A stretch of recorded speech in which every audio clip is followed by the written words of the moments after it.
Incwadi ya Luke chapter 3 sifunda verse number 16. Luke chapter number 3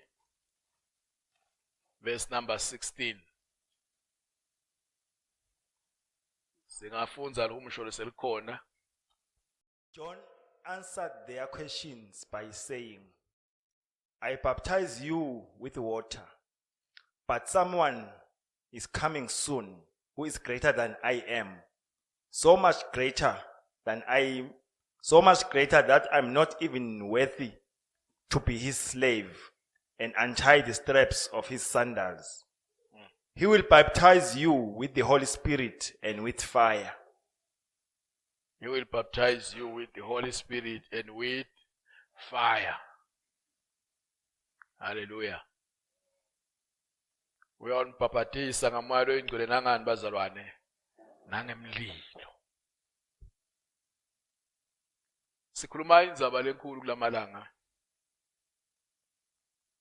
Lesibite ngokuthi luhambo lwemzalwane, kuhamba kwekukholwa, noma kuhamba kwelikholwa. Kulolu bitolo olungcwele uNkulunkulu lasibite ngalo, lokusibitela ensinzisweni. Lusimikisa empilweni yaphakade ekhaya ezulu. Lempilo sichamuka nalo malolu hambo siqala nasiphenduka. Emva kwekuba Jesu seketile emhlabeni. Wefika wamemedela ukuthi phendukani ngoba umbuso wezulu usonzele. Uthi thina sahamba wathi libandla alisale lenta njalo lishumayela abantu. Phendukani umbuso wezulu usonzele. Alibonge igama lenkosi. Nasikhuluma ukuthi umbuso wezulu usonzele sishokwe ukuthi uNkulunkulu sowulungele establish umbuso wakhe waphakade ngaJesu Kristu. Lamthumele ukuthi atoba ngumsinzisi webantu. Enloko kuyawupheleliswa mhla uJesu abuya ezulwini efika emhlabeni alanza libandla lakhe. Siyathi njalo ukuthi Jesu wahamba wabuyela ekhaya ezulwini. Lo hlabelela ukuthi uJesu nathi ngamoya la. Kepha ngale sitambona. Uma ke simenyethelwa ke kuphendukeni. Kunetinto lefike bese tiyendeka empilweni tethu nasiphenduka. Bokuqala siyaphenduka entweni selulele tono tethu. Sendiwe bantwana baNkulunkulu athi umbhalo uma umuntu kaKristu sidalwa lesisha. Kwaqala kwedlula bheka sekuvele lokusha. Nase uphendukile ke iBhayibheli kufanisa njengemfana lotelwe. Wadalelwa embusweni waNkulunkulu. Useluhambeni ke lokukhula wendlule uphile uze uyofika emaphakatheni. Lamhlanje nje seluhambeni siyahamba. Sibangele kuyawufika emaphakatheni ezulwini. Sikulolo hambo lolo ke luqala ngani bazalwane ngekuphenduka. Ayigitshelwa staff leya kaNkulunkulu. Uqala ikuphendukeni thethelwe letono uvume Jesu ayinkosi nemsinzisi. Ushiye tono. Yeke letono kuba ebumnyama uyilahle. Uqala lo hambo lwezulwini. Alibonke igama lenkosi. Uma ke umuntu sekaphendukile ke uthi ke Jesu lo phenduka ko abhajatiswe. Hallelujah. Bese ke umuntu uyabhajatiswa ke sikhulumile evikile liphelile. Emantini sathi thina lapha emaPentecostal sibhapathise emantini umuntu usikholwa ukuthi kufuna abhajatiswe ngendlela yoke ukuthi ungqwatshwa lo muntu lomdzala ngqwatshwe. Shone phansi. Ngene emantini uthi ngci. Phume ke uvuke empilweni lensha. Malibonke igama lenkosi. Ngekwenda njalo symbolize ukufa nekuvuka kwaJesu. Nathi ke siyafa empilweni ekona. Sivukela ekuphileni kwaphakade empilweni lensha. Kumthetho waNkulunkulu sokholwako abhajatiswe. Samemetela ke kusilwa kabhajatiswa ke kanti sophendukile. ushering team lapha etafuleni yabhalisa. Nawusakaphenduki ungabhalisi. Ikhona abazalwane. But nasuphendukile kansola kwabhajatiswa bhalise ke sasibeka ilanga ke sibonele list yethu seyinemagama lambalwa. Vele sesitase siyabeka ilanga sesiyabhabhatisa ke sibhabhatisela lapha esontweni ke thina manje ethu akhona thutane la.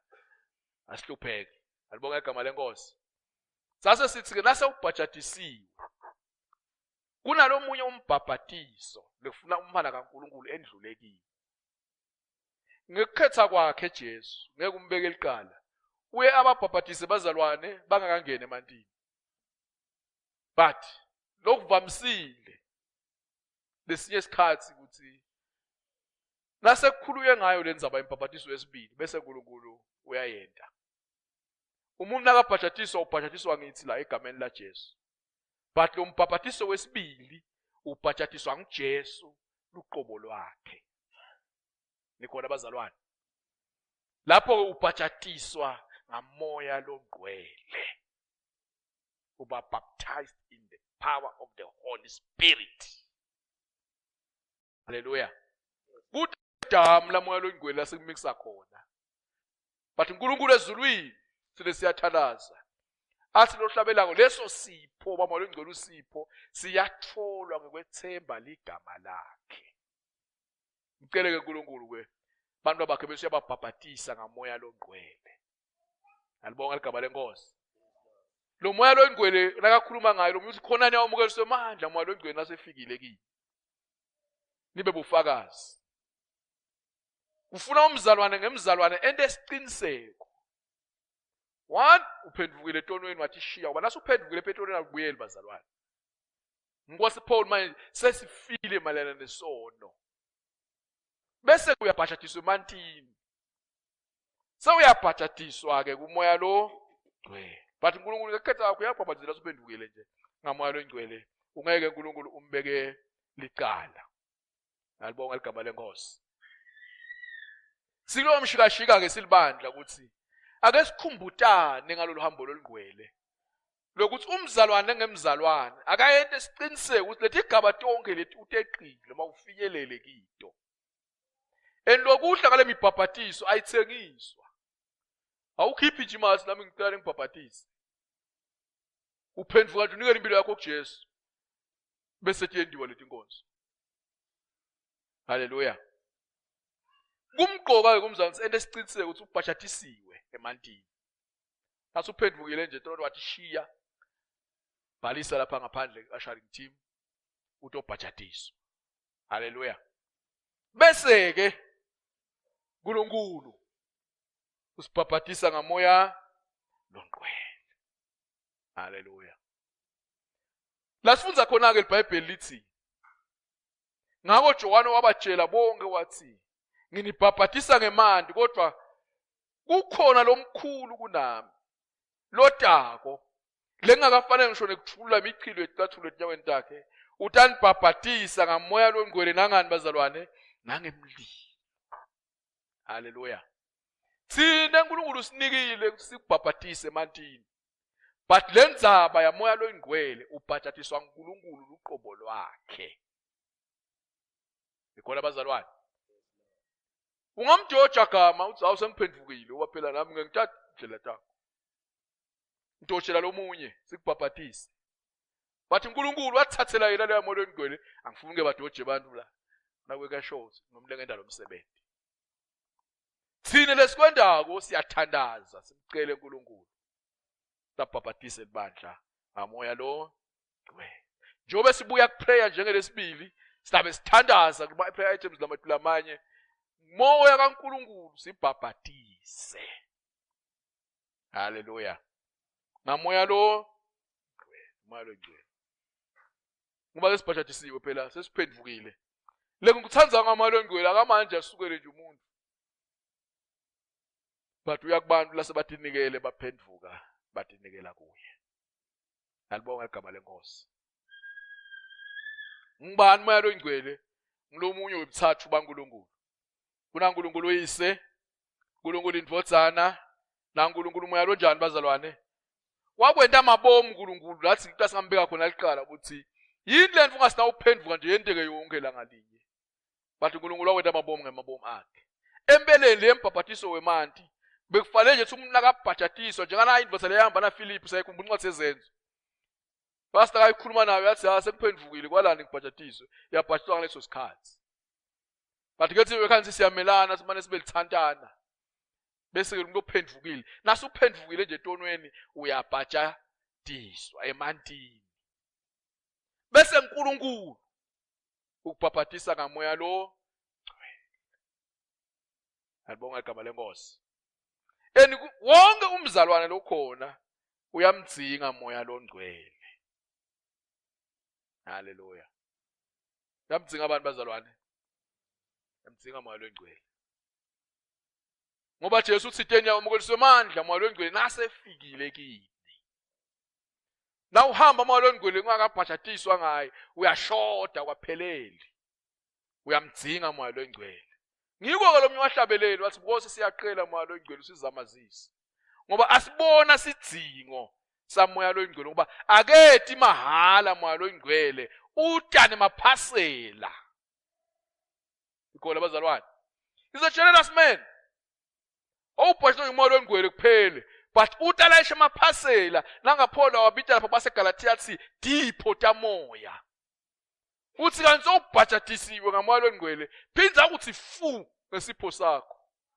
khona kwakho kuba mnanzi kube lula nikhona bazalwane so kusifanele ke njengebandla sonke kubhajatiswa ngamoya lo ngcwele haleluya ngani na Jesu siyambona la lapha indasemfuleni encwadini yaMateyu 3:16 Jesu wathi kube abhajatiswe asakhuphukile emantini kwevuleka izulu kwabonakala moya kaNkulunkulu ehlelethi kwakhe kusenjalo kwevakala livi vela ezulwini lisizwe indvodzana yami lethandzekako lengijabula ngayo haleluya so ke nabe na Jesu moya lo ngcwele wamthola kanganani thine bantu lesitelo kwenzando wesifazane siphila kule live siyamdzinga moya lo njani bazalwane lo ngcwele yamdzinga lokuhle ngaye akathengiswa iBhayibheli lithi usipho samahala lohlabelela ukuthi siyatholwa ngokwethemba ligaba lakhe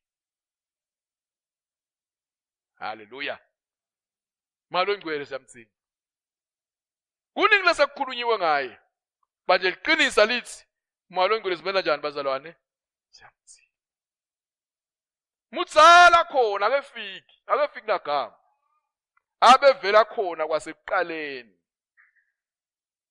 haleluya abevela njani bazalwane abevela khona moya longcwele Genesis chapter 2 chapter 1 verse 2 chapter 1 umhlaba oluhlanele ngenalutho bumnyama bahamba etukwemanti kepha moya waNkulunkulu bekehlena njani etukwemanti manje enyuka moya longcwele ngoba kunaNkulunkulu uyise uNkulunkulu indvodzana nguJesu angithi bazalwane bese kuba naNkulunkulu moya lo aphelele uNkulunkulu ebuthathweni bakhe buphelele but wakwenda amabomu uNkulunkulu kokuthi ukholwa nguye ngaJesu bese ke ukunika emandla ukuthi akubhabhatise ngamoya lo njani bazalwane lo ngcwele ngiko Jesu athi khona nyawo kweliswe amandla moya lo ngcwele nasefikile kini siyamdzinga moya lo ngcwele njengelibandla mdzala khona haleluya ungakanani bazalwane mdzala khona moya lo ngcwele akefiki elibandla kufuna benesiqiniseko umzalwane ngemzalwane kufuna benesiqiniseko ngibhajatisiwe ngamandla kamoya lo njani bazalwane lo ngcwele akathengiswa awuyina sensabeni but uyaNkulunkulu asohlabela kuleso sipho siyatholwa ngokwethemba ligama lakhe ngoba usipho lesivela kuNkulunkulu na ukholwa nje uphenduka kuNkulunkulu uphathele isipho lesikhulu lesikumoya lomgcwele haleluya ngoba Jesu athi noma kusemandla moya longcwele nasefikile kini niyaseni babufakazi bami lo lokwenda sehlulwe dindwe netilingo nakonke lokungenteka ngalenye ilanga sithe lamandla ekumelana nawo nako ukuthi Jesu siyawumukelisa amandla moya longcwele nasenjani bazalwane nasefikile. Fika umzalwane amnike amandla. Lengeke abe nawo angakabhajatiswa ngamoya lo. Ngeke nawo. Hallelujah.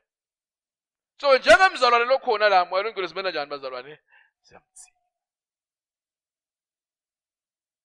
Ngiko ke John athi ngiphathisa ngemandi kuphela nje kusho kuphenduka. Kodwa ukhona lo mkhulu kunami. Lengakafanele ngisho nekujukulula impilo ecathulo takhe. Utaka unibhabhatisa ngamoya longcwele nangani bazalwane? Nangemlilo. Hallelujah. Uthi kumbuzo ngubani moya longcwele? Ungilobunye webuthathu bangu ukuthi uthi njani bazalwane? Dintsha. There's God the Father, God the Son and God the Holy.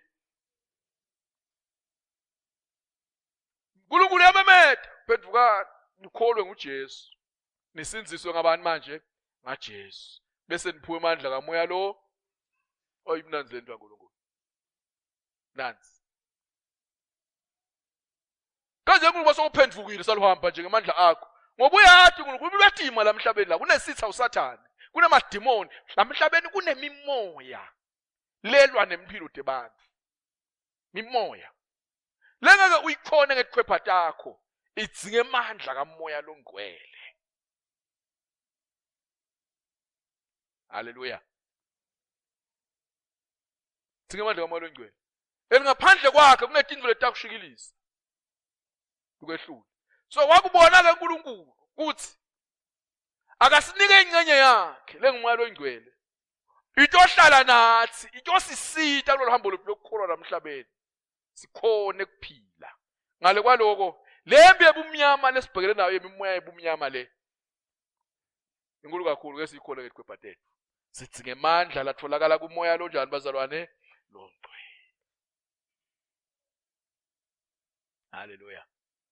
Sinefakazi ke liBhayibheli lithi kuMateyu 3:16 Jesu wathi kuba bhajatiswe asakhuphukile emantini kwavuleka izulu kwabonakala moya kaNkulunkulu ehlela ethi wakhe njengani manje njengelituba. Verse 17 kusenjalo kwevakala livi livela ezulwini lithi lona indvodzana yami lethandzekako imali engijabula ngayo uzathi ke nakabhala lo munye athi yiveni. Jesu semantini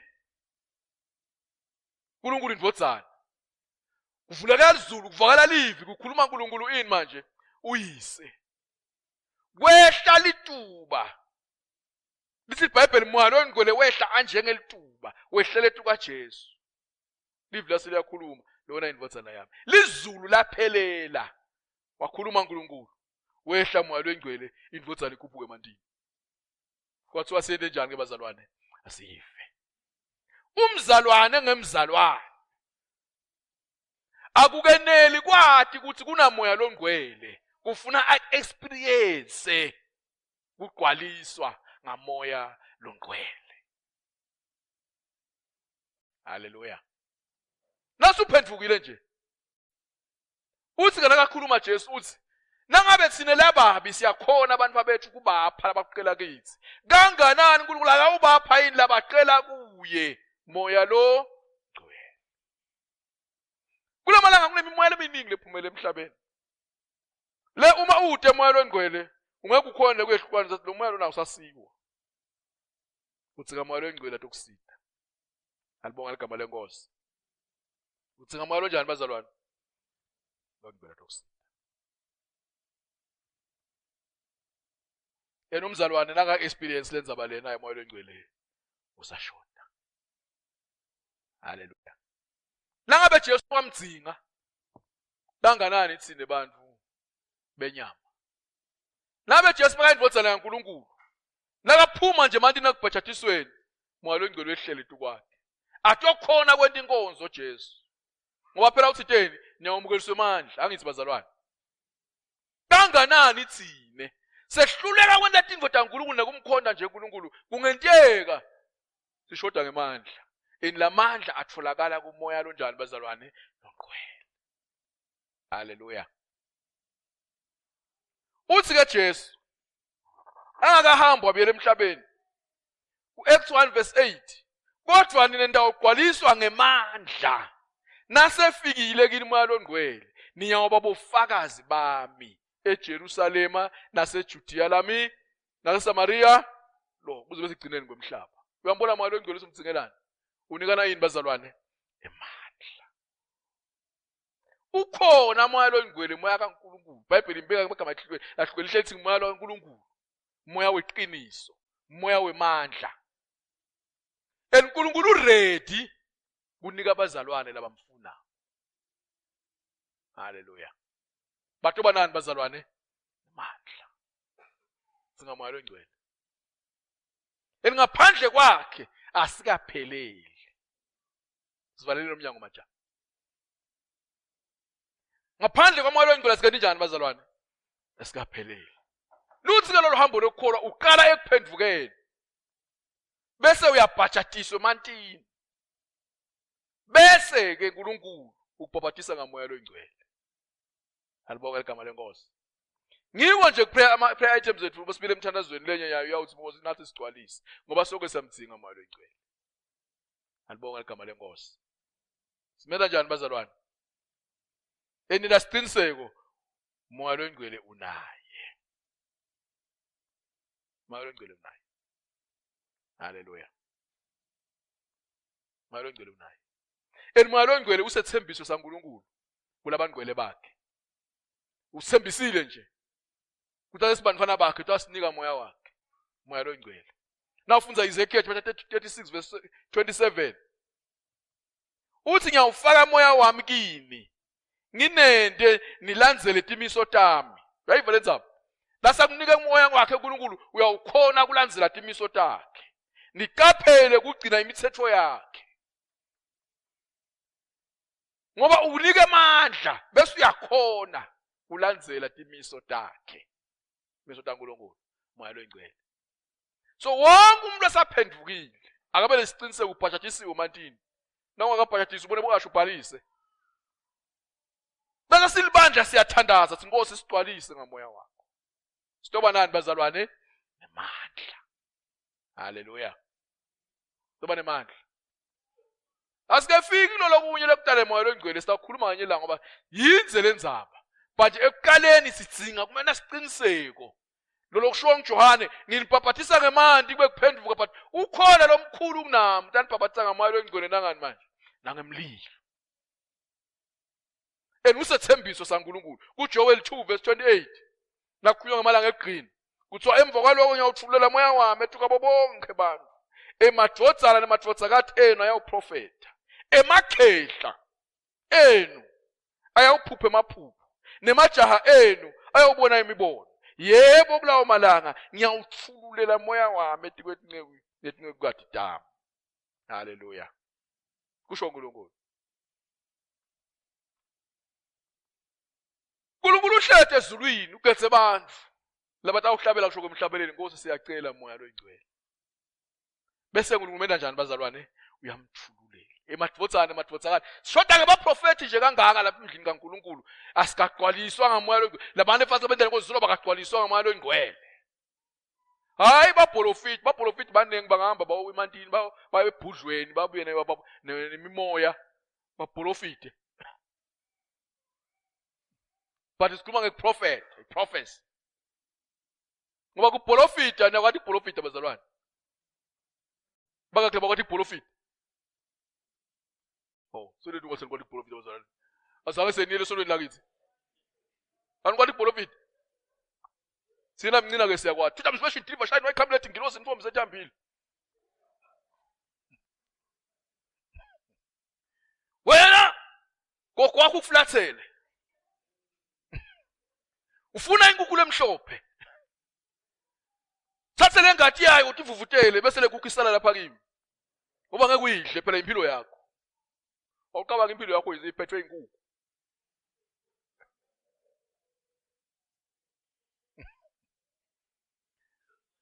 Nale kukhu imhlophe nale khaya incenye kude. Hayi kabi bazalwane. Sikonfani fela phela. Ingadi yenkukhu noma ibovu noma imphangele noma imhlophe iyafanana. Kusho kalanze ngifunele emhlophe.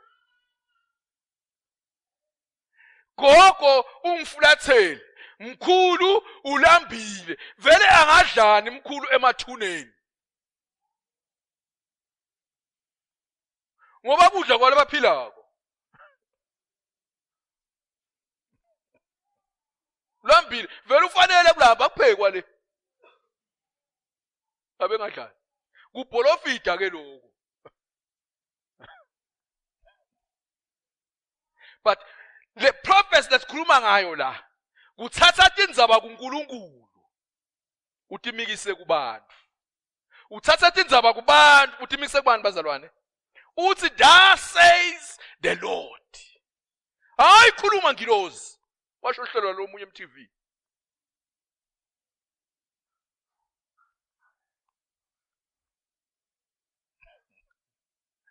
Ekhona bazalwane. Shumayela lelo kwethina lapha ePentecostal. Umuntu ugcwaliswa ngamandla kaMoya lo, agcwaliswe nguNkulunkulu. Lo ekubholofida nami wangihlula bengufuna. Ngaye ngahlala enthabeni ebusuku bonke. Bathi ngawuphuthe amabhubezi. Nangibona amabhubezi, dawusho umoya wami unemandla. Nangiqedza lapho sambe siye ePhophonyana. Mina vele ngaye ePhophonyana sengijabhile ngoba angawaphuthe amabhubezi. Lale enthabeni mahala. Sikonfanifera Nkosi. Nambe ngifuna ukubholofida. Khipha umuthi. But prophet ukuthi uthini uNkulunkulu? And prophecy kufuna i-encourage, yehlulele ngesono. Likhona abazalwane. And prophecy kufuna ihlolwe. Every prophecy must be tested and ibe fulfilled. Mangipolofiti nje ungitshele ukuthi kulo mnyaka lotako ngidabe kunemali eningi, kepha kushaye 2024 ngingena And the prophets must be in line with the scripture. Kuthi prophecy lengathi angilethe emakhandlela labovu lalamhlophe, likhandlela nje linye. Kuthi prophecy lefuna siyamukele thina njengamaPentecost, letawuthi mkhulu wakho uthi mhlabele. Incena iwafa ungakatalwa. Kuthi ubambe indvodza yakho, usokuzonda kangaka mkhulu. Baphumelele bomakhelwane nangalapha akushiye wena kubambele indvodza yakho asihlupheka. Ngimkhulu ngamana unika labanye nabo yangizonda.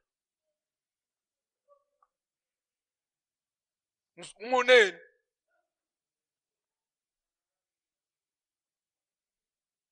Mina nje mkhulu wami wafaka 82. La ngimathi kancane. Kulati. Mathi kancane. So ngimambele indvodza yami. So ufuna inkabi lebovu. Mkhulu. Awungishela ngahe. Sengiyokuhlabela yini? Madimoni lawo. Yini le? Afuna nje ngiyoweba. Ngiyohlabela wona ngiboshwe. Ngoba mkhulu ngangithanza phela kangivulele inhlanhla. Umfana nami. Wena ngadibana nemtukulu wakho nje, ungeke uve bathi kaqasha umkhuba embili. Ngumkhulu onjani lo vala kwathi ngomnika inkomo ukuqala, kanti ufuna kosebenza ngithenga inkomo. Hayi mkhulu, hamba mkhulu. Ulunge kubole emathuneni, vele uyangizonda. Kubholofida wena usiphewe. Kuthi utawufa nje mbi kwagama, akutshela ethi walahlekelwa isiketi sakho lesimnyama. Sahamba lembuti silengisa ngeliphondo. Because i-prophecy ifuna i-edify. Ingangishingise ngike lapha ngiqoshana netimbuti, ibhimbuti yabo lesiketi sami lesimnyama. Uzuzonda timbuti, ngihlupheka kanjena nje kungenxa yembuti. Na yakhala lapha bathi angihlaba ngakisibisi, nawe unothi uhamba nesiketi sami.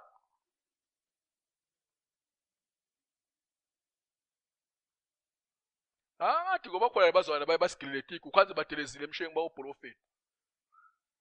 Uba ngathi umzolo unani na? Ungazi athi ungena esoneni ukhiyela minyango uthi ubuyela khona le.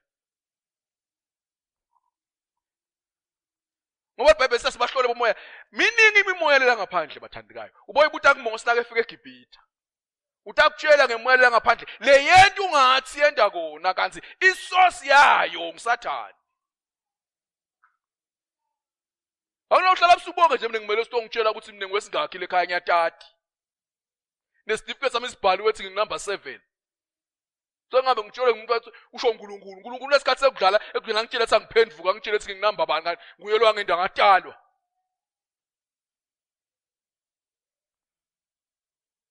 Ngingamane ngihlale nje kwasho ngoma mahedeni.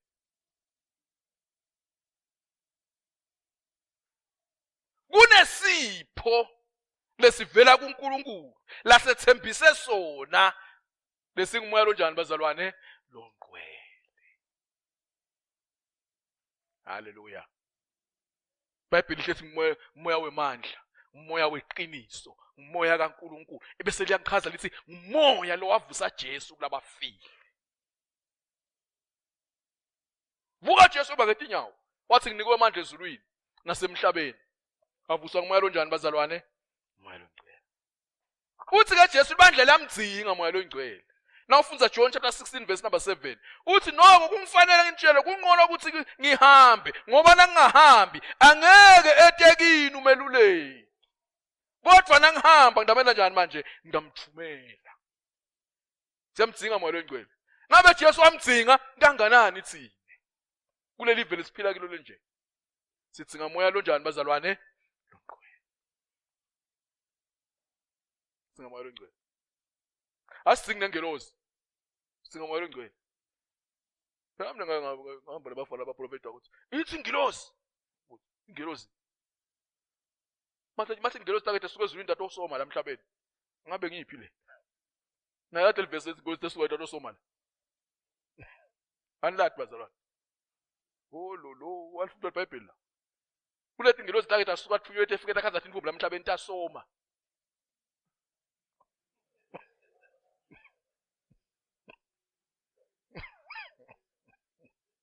Kusho iBhayibheli. Datala abantwana bekuthiwa imindondoshiya. Nayi namhla seyitshela mina ingelosi. uNkulunkulu wathulile. Bese lithi iBhayibheli ingelosi imimoya lethunyelwe kusitha thine. Wayito sitshela ukuthi gogo ufulathele emathuneni.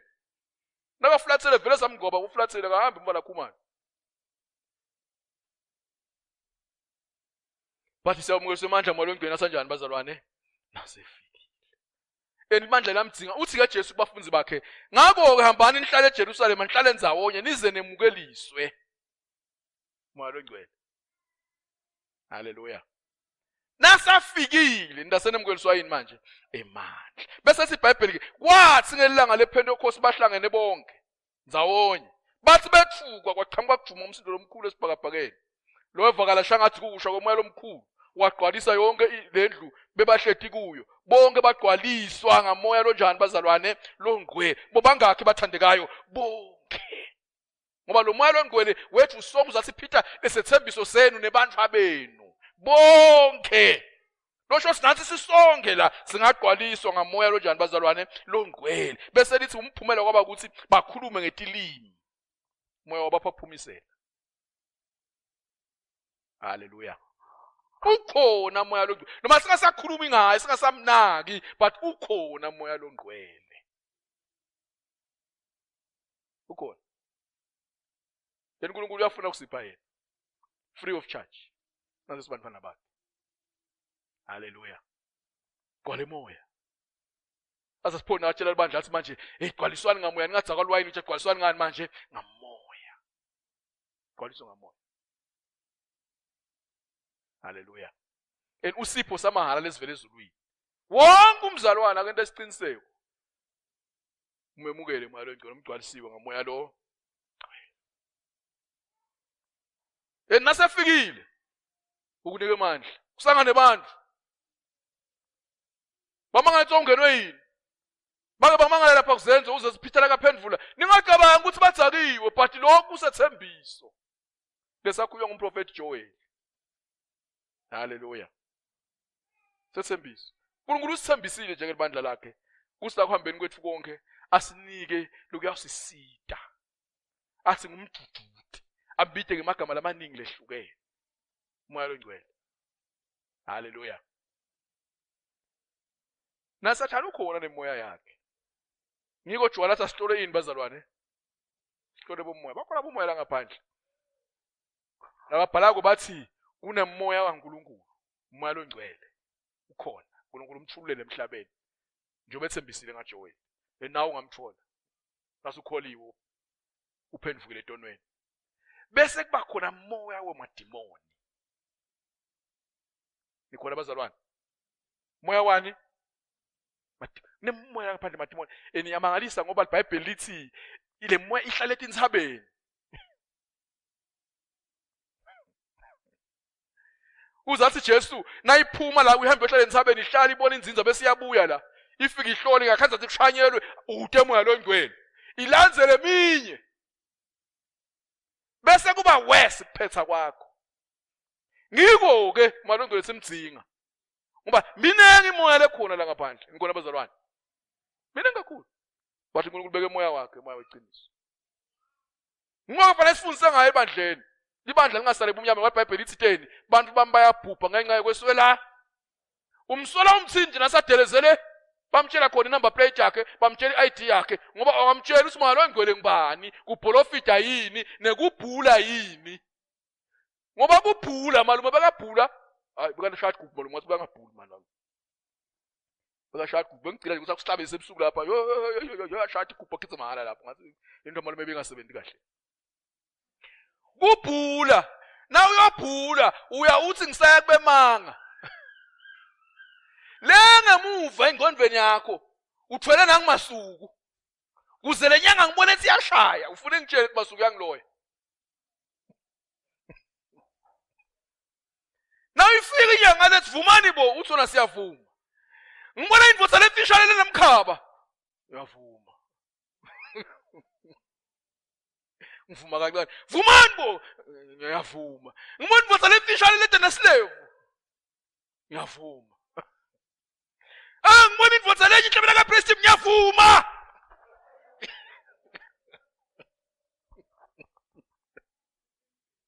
Nabo kebhula. Vuma kakhulu uma vele uyothwele lo muntu la.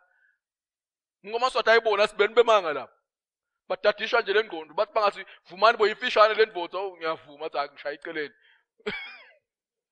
Agese eceleni ngiyavuma igcizelele kakhulu ke lapha. Lanyaka khona. Badala uhambe ekhaya kudlale ngawe nje. Angathi ke abantu esiphila kubo kulamalanga laba bayakuthanda lokubhulwa. Uya nje kumuntu awukutshela ukuthi wena uhamba ngemoto lebovu. Udeleze ngifuna ukuva uyayadi le yami.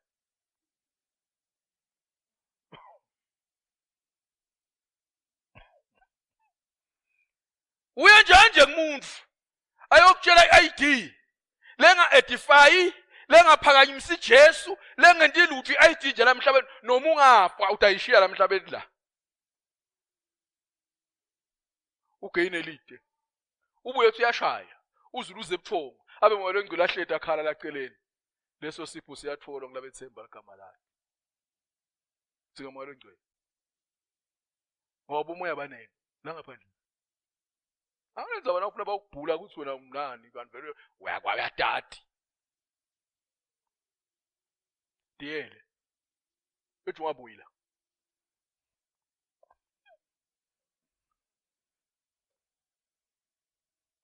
Manje sengifundisile kanjani ngoba oNgcwele ngabheka uNkulunkulu mzalwane ku TV lapha sike bawumbhula.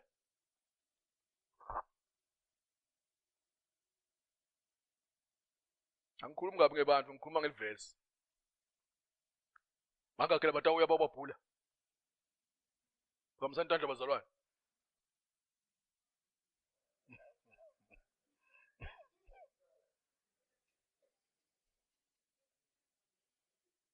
Yangihlupha lento yokubhula ngoba ungamphikisa uyakwata. Angathi nje wena ngibona kulahleka nje ihembe lakho lelibovu uthi hayi kude bathi yewena obumphikisa moya oNgcwele wena. Amphikisa moya. Kanti vele kude skip shit amnela lahleka lelibovu. Alibonga igama lenkosi. Bese ke umbuzo uthi Simdzingelani umoya oyingcwele njengelibandla? Haleluya. Siyambona umuntu omunye obuthathu baNkulunkulu. Siyambona usethembiso saNkulunkulu. Siyambona ukhona but mina njengemzalwane ngumdzingelani umoya longcwele. Lunye kwakusengishilo ngathi halamesi. But now utaba nesihlanhla kube khona next week. Ake sichubeke kabanti. Umdzingelani umoya longcwele. Alibonga igama lenkosi. Dzingelani umoya longcwele. Ngoba hey le ndvodza umoya longcwele ngakutshela ngawo nje sangathanda i-rich. Haleluya. Injani bazalwane? I-rich. Inemaphasela siwakhuluma. Imahazana neliphasela lakho nje nasolo ngamfuni umoya longcwele solo lihleti uNkulunkulu ufuna umoya longcwele ufuna ukukunika lihleti liphasela lakho alithamukela ngumuntu uthamuka kuNkulunkulu. Umoya longcwele. Saqhubeka lapho next week. uNkulunkulu akasibusise. Njengelibandla lakhe umoya longcwele simenda njani bazalwane? Siyamdzinga. Ikakhulu lamalanga lawo egcina. Lakho kunemoya leminingi lephumela evela. Namdzinga umoya longcwele. Ngicela sithandaze.